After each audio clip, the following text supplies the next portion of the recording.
Assalamu alaikum and welcome to the report. I'm Yasmin Khatun. This morning, fresh airstrikes bombarded Islamic State-held territory near Mosul as the US continues in its aerial barrage.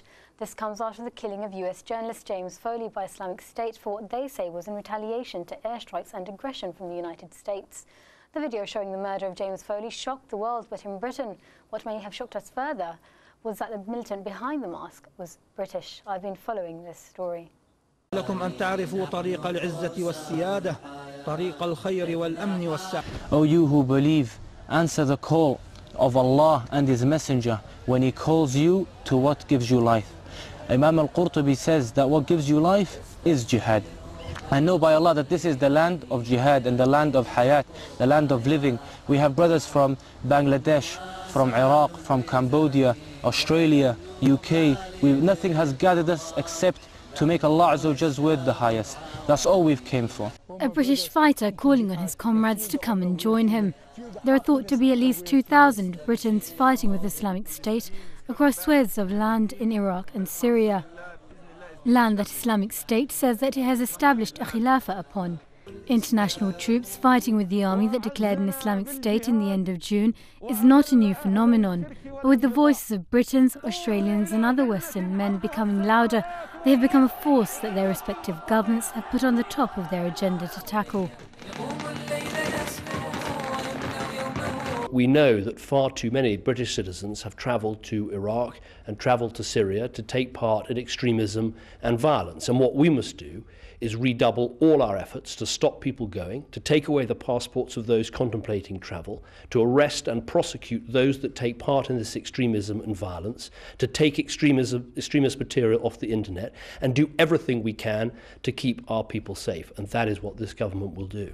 This morning, the papers were ablaze with the beheading of American journalist James Foley and the hunt that has begun for his British killer. While speaking to media, Foreign Secretary Philip Hammond said that we should not make any apology for those going abroad and no fingers should be pointed at ourselves. Yet one of the main reasons cited by the fighters and their supporters is foreign policy. Muslim human rights advocacy group CAGE say that foreign policy has a direct impact on fighters leaving Britain to join the ranks of groups like ISIS. The received wisdom from the invasion of Afghanistan and then Iraq is the fact that this is entirely to do with foreign policy. And actually, if we look at the way in which French hostages, French journalists have been kidnapped in Syria, in Iraq, and the way in which the French government has negotiated with these groups and secured their release, it's completely at odds with the way the Americans have been acting and the way that the Americans have been putting out their own rhetoric and narrative. So, I think that if the West really want to learn some lessons, they should look back to 2003. They should look at the way that the war on terror has developed and see that actually intervention has never helped, and the fact that these groups will always respond to external threats from wherever they come. British Muslim convert Abu Rumaisa, a supporter of ISIS, agrees. I think everyone has felt the sharp sword of democracy and freedom in the Middle East and in other Muslim countries across the world. So it's not surprising to see the caliphate say things like this. And I'm sure many Muslims will sympathise across the world with the actions that they are carrying out in terms of defence. So I'd say, look, the Americans and the British and their allies, they need to stop fighting against the Muslims. They need to stop stealing their resources and interfering in their affairs. I think the world will be a much safer place if the Americans and the West generally would stop interfering with Muslims. Authorities in Britain say individuals joining these ranks pose a security threat to US and European interests if they return home from the Middle East. And the intentions of the videos released are to directly challenge Western fronts. To rise up against my real killers. The video of James Foley's beheading, titled A Message to America, also showed images of another US journalist, Stephen Sotloff, whose life Islamic State have said depended on how the United States acts in Iraq. With widespread revulsion at the public beheading, analysts say this could push Western powers into further action against the group. The Pentagon said US aircrafts conducted 14 airstrikes in the vicinity of Iraq's Mosul dam, destroying or damaging militants' Humvees, trucks and explosives. Back here in Britain, Muslims and non-Muslims have condemned the attack as a manhunt is pursued to find out the identity of the Briton behind the mask. British Muslim scholar Sheikh Haytham al-Haddad has long advised against Britons going abroad to fight with Islamic State. Yeah, I think most of the scholars around the world were advising people not to go and join ISIS for a number of reasons. First of all, many people are doubting, Muslim scholars are doubting the motive behind ISIS, their belief, their actions. They are against it. They condemn so many things about what the ISIS are doing. This is one side. On the other side, for British Muslims, they have many other responsibilities other than just joining with their ISIS or even other groups in Syria. In fact, I was among the first people to speak against British Muslims joining any group in Syria for a number of reasons. They have a lot of things that they can do or they must do here in the UK.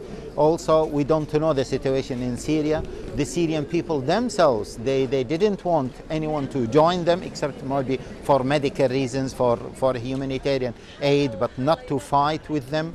The other thing is I was afraid of the British Muslims being used by either certain intelligence services, whether the Bashar regime services, intelligence services, or Iraqi, or the Iranian, or maybe the other superpowers who are using Syria as a hub for recruiting people. So there are a number of reasons. But for me, to be honest with you, the issue is not ISIS, the issue is not the problem there, the issue is bigger than this. Extremism is a problem whether by Muslims or by Western governments or Western superpowers or by any people. So if we want to deal with extremism, we should not just focus on a single incident taking place by an individual who is ignorant or he is frustrated. We should look at the whole issue, the whole issue, extremism from all parties and in particular by the superpowers. Although it has not yet been verified, it is thought the killer of James Foley might have left as recently as last week. As a hunt for the British Muslim killer in Iraq continues, tensions have become further heightened. But what will this mean for Muslims here in Britain? Yasmin Khatun, The Report, Islam Channel. With me in the studio now to discuss some of what we saw, Mohammed Amin, chairman of the Conservative Muslim Forum, and journalist Muhammad Dilwar Hussain. Okay, we saw a few different things there from a few different commentators. Now, the first thing I wanted to come to you, Mr. Amin, was David Cameron telling us that we should strip the passports of any of these individuals who are going abroad. UKIP seized upon this today.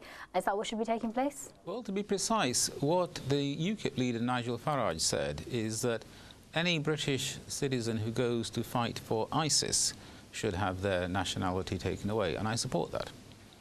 Just going abroad, it depends on what you're going abroad to, what you're going abroad for. If you're going to Syria to provide medical treatment, then that's quite different from going to Iraq to fight for ISIS.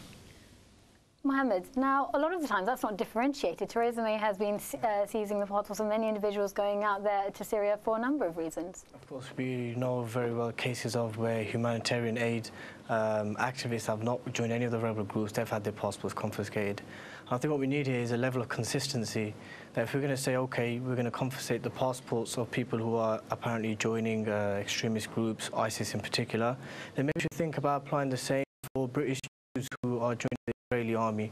There should be a level of consistency. And I know the argument that's usually presented is that, oh, well, you know, the Israeli army is an official army, whilst the rebel factions in Syria aren't. But there has to be a level of consistency. I mean, can I ask you about that? What does the Conservative Party have to say on that? Israel is a country which is a member of the United Nations, with which we have excellent diplomatic relations, and if a British citizen wishes to serve in the Israeli army, that is not a problem.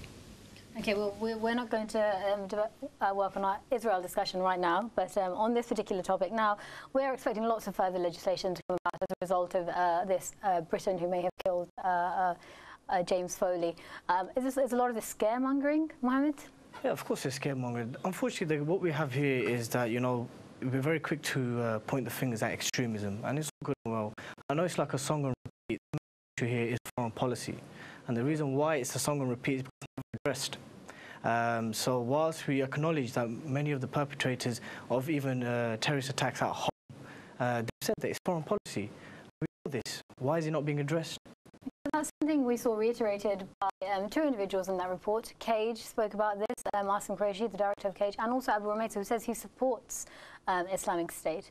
Now, what does the Conservative Party have to say about that? We saw Philip Hammond there saying that we shouldn't be using these excuses and that it's completely unacceptable to say so. Well, first of all, I'm a member of the Conservative Party, but I'm not an official Conservative Party spokesman. I'm the chairman of the Conservative Muslim Forum, and I'm speaking for myself. I've written about this issue. There are two things that different people deny.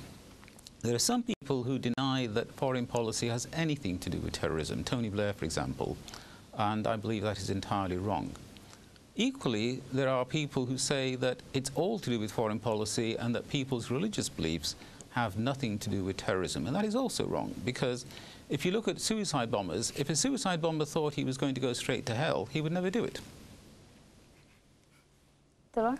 Well, in that case, our government should be quite clear to define what extremism means. And what you'll actually find is that mainstream normative concepts in our religion, for example, the Sharia, Caliphate. Caliphate isn't just exclusive to one group. This is actually a part of our history, and it's something that many Muslims believe. They may not subscribe to ISIS's Caliphate, but this is at the core of an Islamic belief. And there are many other things that we have seen under contest and prevent, and where they define what extremism means. And these are, you would see that the normative beliefs, like, for example, the stance on homosexuality and endless things. And so realistically, if we're going to tackle extremism, okay, that's fine, but the government needs to define what is extremism. And if you're saying that religion, there's certain religious aspects of Islam that needs to be addressed, then let's see. And what you don't want to do, and what you'll actually find, is that you end up ostracizing many of the Muslims in Britain, because what you'll find is it's mainstream concepts. These are not isolated concepts. Okay, well, as a result of the Islamic State declaring a caliphate, this has come up as a hot topic of conversation. Lots of people are talking about this, and it's been seized upon by the media. But what has the Muslim community been saying? How has the reaction been from the varied groups that we've seen? The Muslim Council of Britain has been completely unambiguous. The Islamic State is neither Islamic nor a state. They have condemned it. An endless list of Muslim organizations in this country, the United States and elsewhere, have condemned it. The Grand Mufti of Saudi Arabia, who is the highest religious authority in Saudi Arabia, has condemned it. It has been universally condemned, apart from by a few lunatics. I think we need to be very clear about this. Yes, whilst I agree with Mr. Amin here that yes, an overwhelming majority of the Muslim here and in the Muslim world have rejected ISIS claim to caliphate, it's not necessarily, they've not rejected the concept of caliphate, they've rejected what qualifies it as a caliphate. And groups that have been working for the establishment of the caliphate in the Muslim world for decades, and even fellow jihadis, Al-Qaeda has rejected it, but they've not rejected it based on any partisan reasons. They've rejected it because of certain Sharia conditions that it's failed to fulfill.